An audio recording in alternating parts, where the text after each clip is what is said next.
Welcome. You're listening to the X22 Report. My name is Dave, and this is episode 1395, and today's date is October 8th, 2017, and the title of the episode is The Economy Has Hit Stall Speed. It's not if, but when the economy crashes. Let's get right into the economic collapse news. Now, we've been watching the economy, and we've been looking at all the statistical numbers that the government has been putting out there, and on Friday they put out the job numbers. And when we really look at this, we can see that, the economy is slowing down and it is approaching stall speed. Now, economists, they were projecting that we would see an increase of around 80,000 jobs last month, and we need to add at least 150,000 jobs each month to keep up with the population growth. So the negative 33,000 number was a very huge disappointment, and we know that they brought the unemployment number down from 4.4% down to 4.2%, even though we lost 33,000 jobs. This makes no sense at all, but we know that their calculation, the way they figure things out, are completely manipulated, massaged, and basically created to convince you that the economy is doing a lot better than it really is. Now, in addition to September's monthly numbers, the July number was revised lower from 189,000 to 138,000. Now, so far this year, 2017, this has been the slowest job growth in at least 5 years. So the economy is not booming at all. The employment is not booming at all. This is an economic slowdown. That's what we are experiencing right now. And most of the people are totally oblivious to what is happening. So let's look at this. We're looking at this chart here, and the chart shows that the average duration of unemployment since the late 1940s.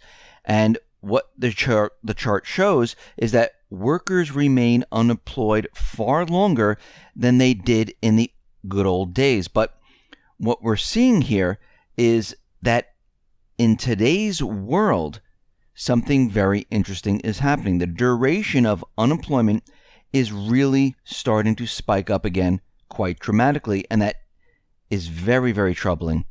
A very troubling sign for the U.S. economy overall, because spikes in this number almost always correspond with a recession. So the Bureau of Labor Statistics says that we don't have anything to be concerned about. They're blaming all the bad numbers on Harvey and Irma and everything else. But we've been following this, we've been tracking this, we understand that this has nothing to do with these little storms or these storms that create a disaster in a small pocket area, because that will pass and these numbers will continually decline. We'll see the same problems. Nothing will change. And all they do during this time period is they manipulate the numbers further to explain away why all this is happening. And we're getting word from many different institutions, Bank of America, Citi, a lot of the financial pundits, even the central banks of central banks are warning that we have major problems in the economy, because they understand that eventually it's going to be coming down. Now, of course, this is all going to be blamed on something else. They'll pretend that they had nothing to do with it. And right now, Wolfgang Schäuble is out there, and he is warning that the world is in danger of encouraging new bubbles, that they are forming right now, and the global debt is spiraling out of control. And we're hearing a lot of warnings like this, and we can see that all these individuals who are leaving office, resigning, they're all giving the same exact warning. Now, he said there was a danger of new bubbles forming due to trillions of dollars that the central banks have pumped into the markets. Schäuble also warned of risk of stability in the Eurozone, particularly those posed by bank balance sheets burdened by the post-crisis legacy of non-performing loans since around 2012. Now, again, this issue with non-performing loans remains largely unresolved. Now, economists all over the world are concerned about the increased risks arising from the accumulation of more and more liquidity and growth of public and private debt. And these individuals are starting to realize that everything, all this debt, everything that we're seeing cannot be sustained the way the world is today. Now, of course, The globalists were planning on something completely different. They were planning on having the trade deal, evening out the playing field amongst all these countries, and bringing us to war to get rid of this problem. They are still doing the same thing, but they're having a very difficult time doing this because the globalists are not that much in control. They're still there, but we can see there are other factions that are fighting this right now. And they wanted the TPP. They wanted to control the different countries by having a court that laid above the government, which would allow them to control the countries. And at this point, all they have left is to start an event and blame this entire economic collapse on something completely different. Maybe a country, maybe a group, maybe a terrorist organization. It doesn't really matter. They don't want to be blamed for this, and we can see that they understand that this is coming very, very soon. This is why they're manipulating all the numbers to the max at this point. We see out in Catalonia, things are really heating up there. We see the Spanish government, the Catalonian parliament, they are battling right now, and we're looking at the situation, and we might see some type of violence. We might see some riots. We might see a civil war. And I mentioned this before, but we can see right now that the Catalonian parliament, they are going to debate about secession, and they're looking to leave Spain. And of course, Spain doesn't want this to happen. The EU doesn't want this to happen. The United States doesn't want this to happen. And we see that this is a huge possibility. Now, what would Spain lose if Catalonia becomes independent? Well, Catalonia's population is about 7.52 million. Their gross domestic product is around 211 million euros. We see that international exports are around 65 billion euros. And we can see at this point that they would lose a lot of this. And this is what they're very, very worried about. And the independence for Catalonia, it has been a long time coming. They've been trying to push this for a very long time. This is not like it just popped out of nowhere and here we are. Now, Trump is out there and he is talking about North Korea and basically saying that, something is coming down the pike. And there's a new report that was released by author Michael Zagarek. He calculates that an all-out nuclear strike launched by North Korea against Tokyo or Seoul could kill as many as 2.1 million people and injure another 8 million. Now, combined, the number of dead and injured would equal around 10% of South Korean population, affirming that a nuclear strike by the North would be a considerable margin. The single deadliest attack in human history by comparison is the U.S., which killed around 120,000 Japanese civilians when it dropped the nuclear bombs on Hiroshima and Nagasaki. Now, in the most likely scenario, an accidental miscalculation during a missile or nuclear test in the Pacific impacts the U.S. military assets in Guam, triggering an overwhelming military response by the U.S., and things get completely out of hand. And I still believe from what has been going on in the background, I think there's a lot of talks going on between Russia, China, the EU, Tillerson, through back channels, trying to calm the situation down. Trump is out in the forefront, letting the corporate media and all those neocons and the cabal think that we are going to war. But we can see that things are actually changing everywhere. Remember, the cabal went into many different countries: Sudan, Iraq, Lebanon, Libya. They wanted to get into Syria. They wanted to get into Iran. And all of that is falling apart right now. Now, Trump just did something very interesting. Now, remember, Sudan wasn't cooperating, and they placed sanctions on Sudan. And what we're seeing right now is that the U.S. just lifted the economic sanctions on Sudan. Now, the United States, their reasoning for this is saying that they made a huge amount of progress fighting terrorism and easing the human rights situation in the country. And we can see right now what is really happening is everything that was put in place by Obama and before Obama, everything is starting to be removed. Again, if you look at the Syria situation, we didn't invade with more troops. Russia and Assad, they are pushing the terrorists out. We didn't bring in more troops into the area. Actually, things are basically falling apart there for the paid mercenary, which is then pushing out the U.S. troops, because right now the people in Syria, they don't want a separate country.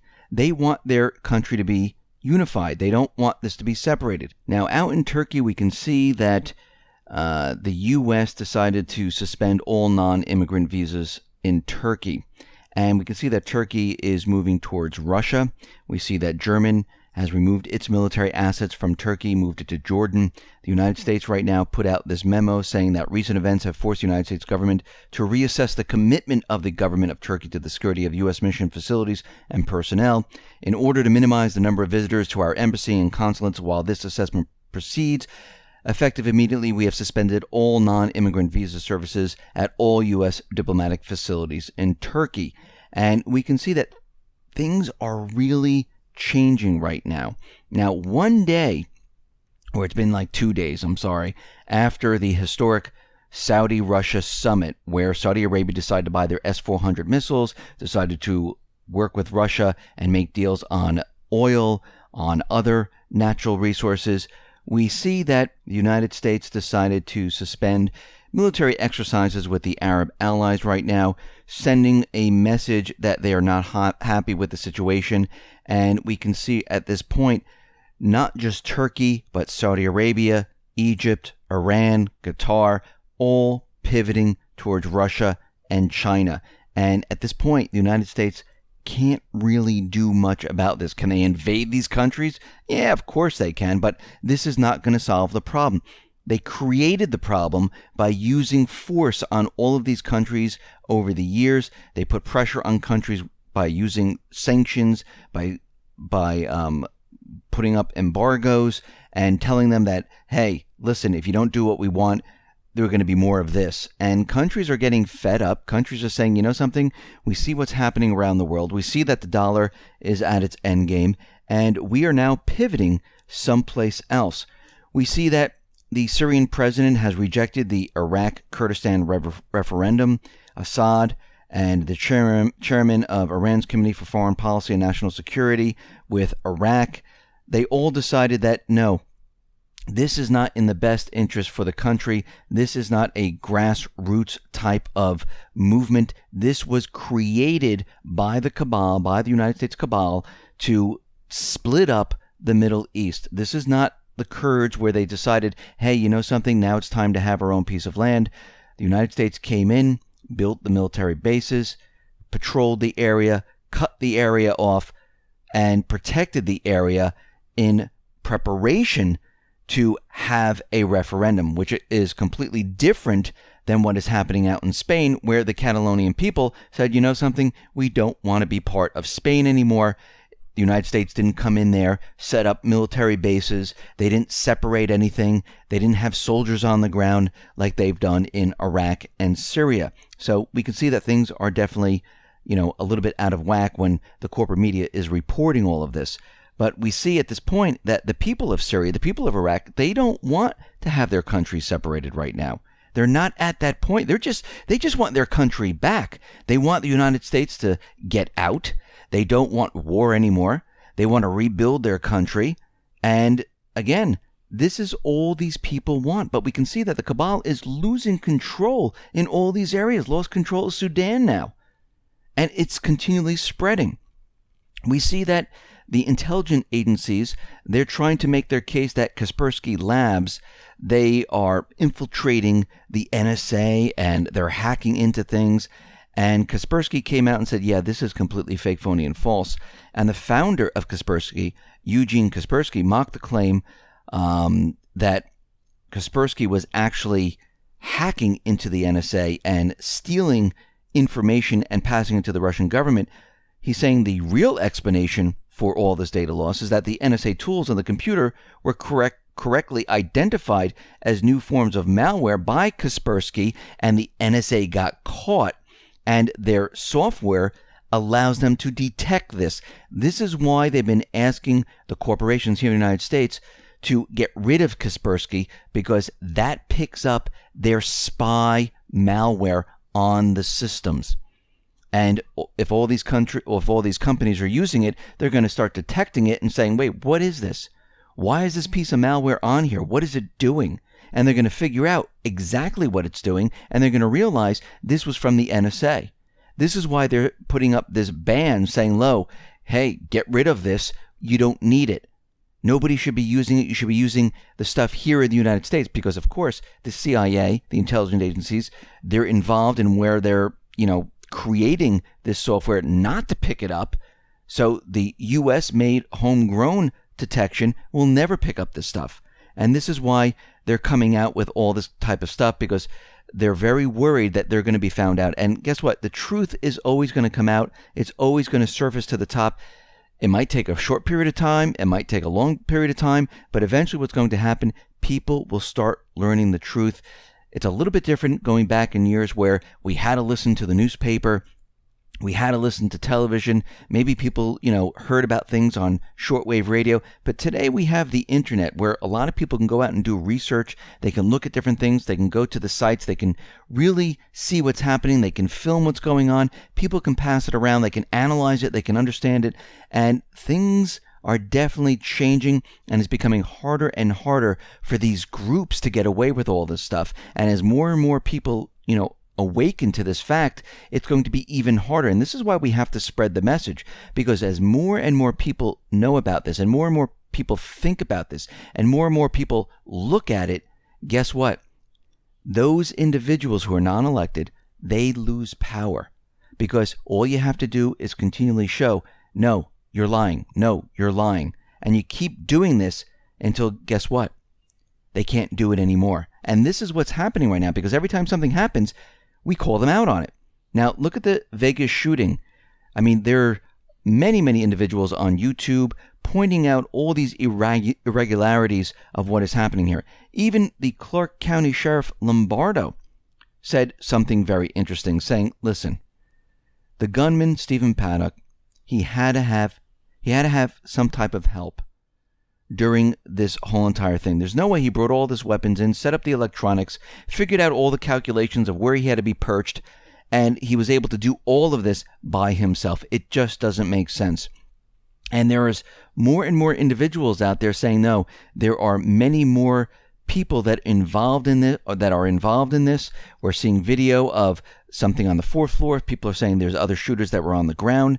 And investigators right now are puzzled by two discoveries. First, a charger was found that does not match any of the cell phones that belong to the gunman. A second, a garage record shows that during a period when Paddock's car left the hotel garage, one of his key cards was used to get into his room. So here we are right now, again, where there are definite irregularities in the entire story. But it gets better. According to Paddock's IRS records, the gunman was not only a legacy millionaire, he was a successful gambler earning at least $5 million in 2015. Some of that could be from other investments, but most of it was from gambling. So he was very wealthy. And we see at this point that everything that they're putting out there should be questioned. The photo of him on the ground in the hotel room and the gun over his foot, this crazy suicide note, just perfectly all placed out exactly, just like a movie set. And we can see right now that more and more individuals are going to be looking into this. More and more evidence is going to be coming out, and everything needs to be questioned. You need to question everything all the time until it makes sense. Because when they tell you something and you see different images, you see different information, guess what? It doesn't make sense. Think about what they do here. Each shooting, they always tell you that the person had 30 guns, 40 guns. Do you really need 30, 40 guns if you're the only one shooting? I mean, why would you bring a shotgun, pistols? Why do you need so many? Because you can reload. You can't handle all of those weapons. It makes no sense, but they do it because it makes it seem shocking, like he brought in all these weapons. He was going to do something even more than what he did. And this is how they stage this. And when you look at all the evidence and you look at everything that's going on, a lot of it's starting to fall apart. Just like everything out in the Middle East, just like the economy, all the numbers that they throw us, all the propaganda, because propaganda is only as good as when you can keep the lie up. Once you show proof and the truth, propaganda disappears very, very quickly because there's nothing to back it up. Just like the Russian collusion. They kept it up on the news. Russian collusion, Russian collusion, Russian collusion. And guess what? They can't do anything with it because it was propaganda when it was started. It's propaganda now. And if there was real Russian collusion, proof would be easy to find because you have the NSA, you have the CIA, which is tapped into almost everything. You would have all this evidence and it would be very easy. So what's happening right now is they're just grabbing at anything to continually try to convince everyone that they're in control. But what's actually happening is they're losing control slowly, slowly, slowly, and eventually all their control will completely disappear. Listen, everyone, thanks a lot for listening. Be well, be safe, and especially be prepared. Thanks a lot.